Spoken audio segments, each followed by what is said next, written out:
Yeah, and welcome to Pop Stash 102. So we're gonna do some more pentatonic stuff backed by popular demand. And click that link down below. There's a video not on YouTube that will tell you how to break down and start to think how to play over a 1-4-5. Right, the most popular blues progression ever, and it's gonna help you how to play over the chords a little bit better. But this lesson, I get tons of requests for this kind of stuff. So this is gonna be like a multi-part series where we're gonna try to unlock the veiled mysteries of the pentatonic scale and how to get different tones and flavors and all sorts of gizmos and doodads out of the same old box, but we're just gonna fill in the notes and super sugar crisp it. All right, so let's zoom in for a closer look and break down some riffs. All right, so this could be your first endeavor with me, and in that case I want to break down the box that we're going to use. I know all of you are familiar with or most of you are familiar with the pentatonic scale. I like using the A minor because it's right in the middle. And I think of, even usually when I'm playing major pentatonic, I almost still think out of a minor pentatonic box. You know, that's a lot of us out there were kind of shown how to play minor pentatonic blues riffs first. So we're just going to hyperimpose the major over the top of that. Now, there's something to be said for learning how to play strict major pentatonic riffs, and I highly recommend you do that. You know, you can learn how to play the Hendrix style rhythm stuff, which is really what opened the door for me. You know, when you hear him.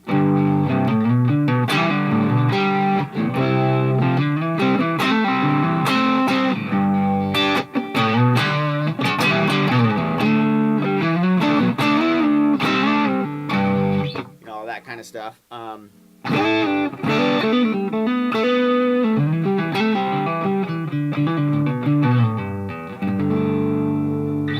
All that stuff is really what unlocked major pentatonic for me. So, learning how to play rhythm sometimes will be the most beneficial thing for your lead playing. But that's not what we're going to do today. And if you want to see more of that, you know, let me know down below. But anyways, so A minor pentatonic, right? We're familiar with the notes.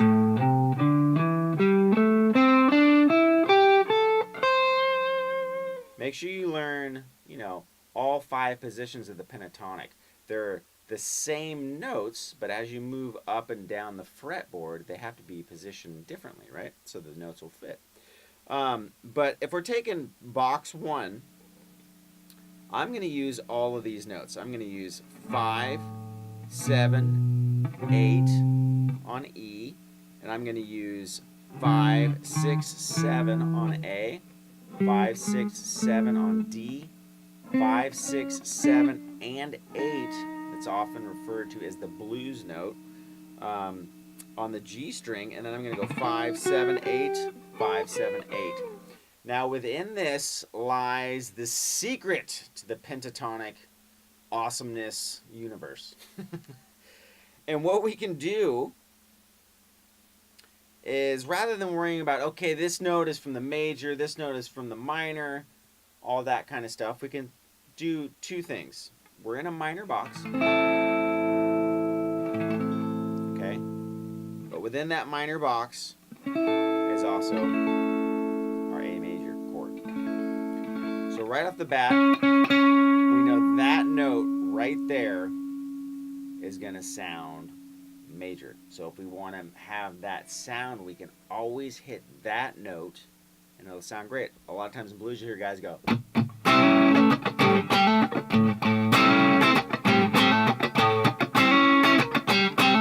right, and do that sort of thing. They're just hammering on the minor third, or the note that makes the chord minor, to the note that makes the chord major.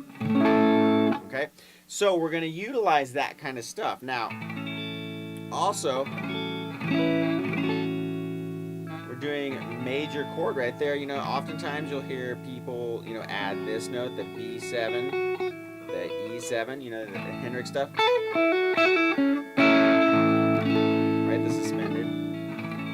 So I want to utilize all those notes within that one box to really play around with it, and it really works great if you're playing against a rhythm that's kind of like 5 chords, which the chords are neither major or minor, it's just a root and a fifth, something like what I was playing in the intro.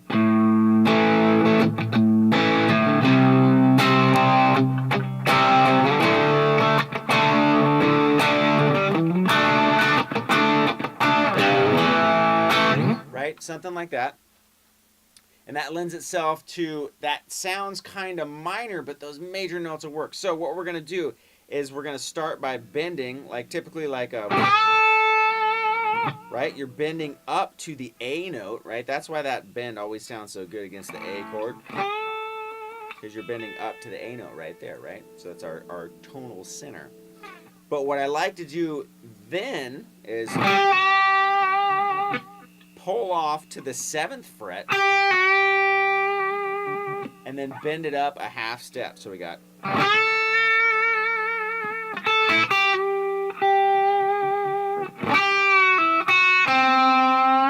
and then I'll go into the minor third, right? So we kind of major, pull off, and then I come back to that note again, and then hit my minor third. So right there, what we've done is we've pulled in and out of major and minor pentatonic with just, you know, one string, basically.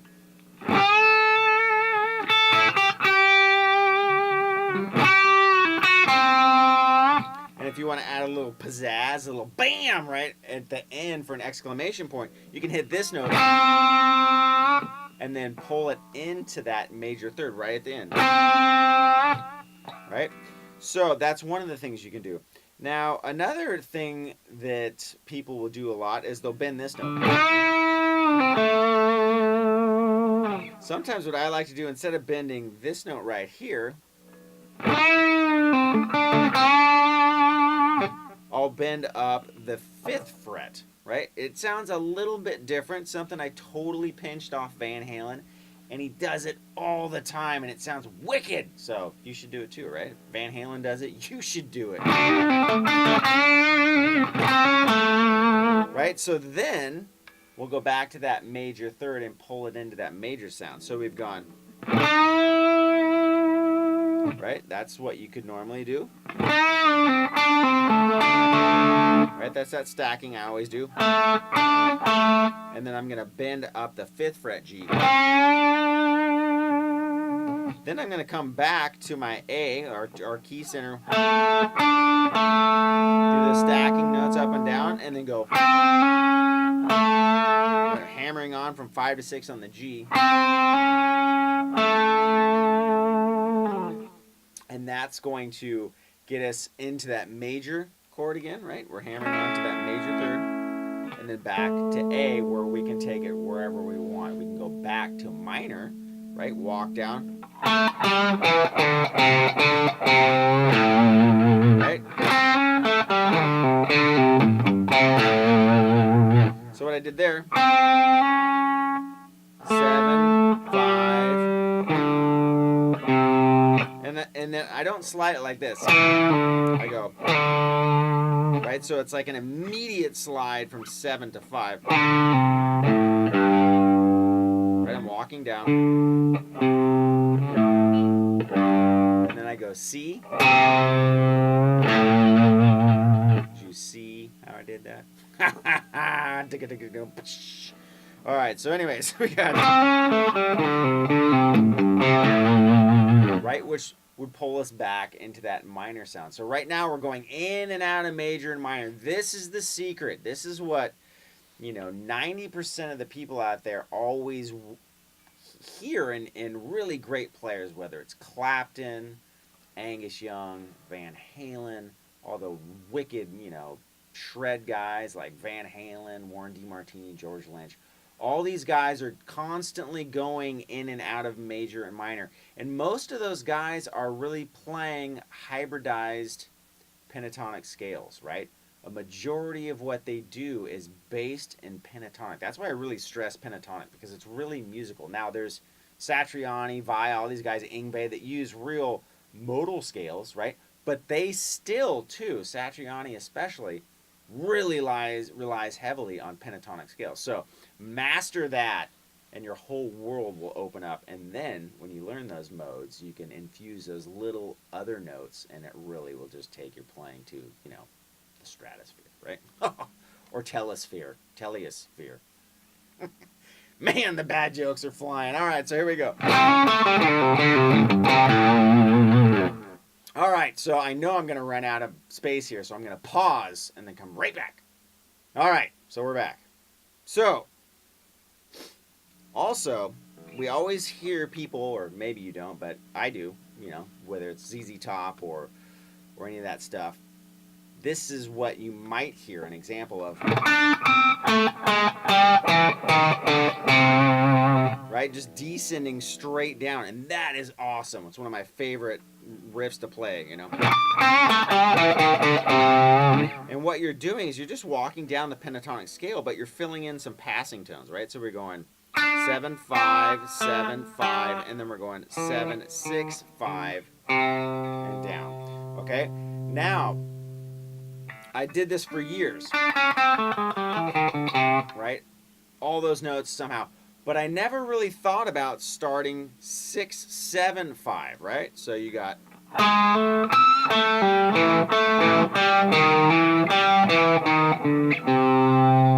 Right, so... And it starts to add this cool... You're descending, but you're, you know, kind of ascending and descending at the same time, and it really creates this really cool vibe. So what I would do is I would go D string, 6, 7, down to G5, so, and then I do that stacking, so we got,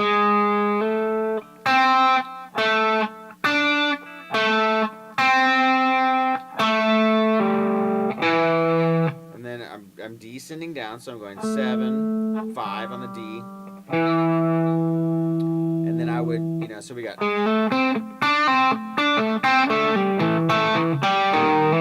so we got, do the stacking again, and then I'm going to do that ascending riff.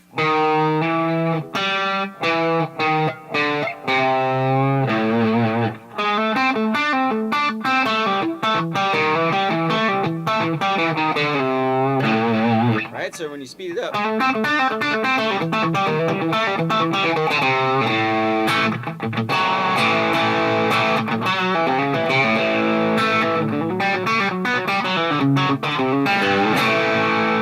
right, and you start to get all those sort of riffs. Now I'm going to break down some of those riffs later on too, but it's all just a continuing theme, right, of pulling in those major notes into what I would consider the minor boxes, to really get all these cool, like, countrified, you know, could be kind of Jimmy Page-like rock riffs, right, where you can sound really heavy and really hard rock, but at the same time you throw in a little something to kind of tickle the ear cilia, you know, just a little tickle, tickle, tickle. So people are like, wow, dude, what was that?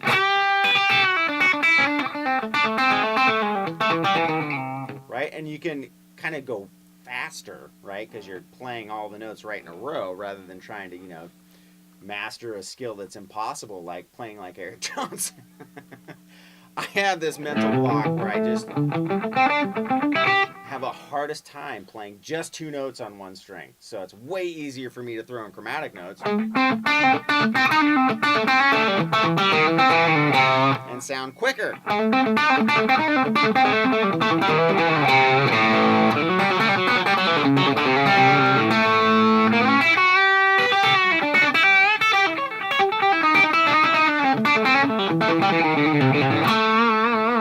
Right, so if you want to see more of this, again, let me know down below. Get specific, and I'll try to break it down. I'm not a huge theory guy, so I'm going to tell you straight up front. Theoretical explanations will be half just totally making something up, just to, you know, sound like I know what I'm talking about. But I'll do my best. I'll ask my friends who are theory masters, and they can maybe break it down. But if you want to see this kind of continuation of a theme keep coming, please let me know. I could do this till I die because it's my favorite thing in the whole world. So just let me know if you want more of that, and I will do it.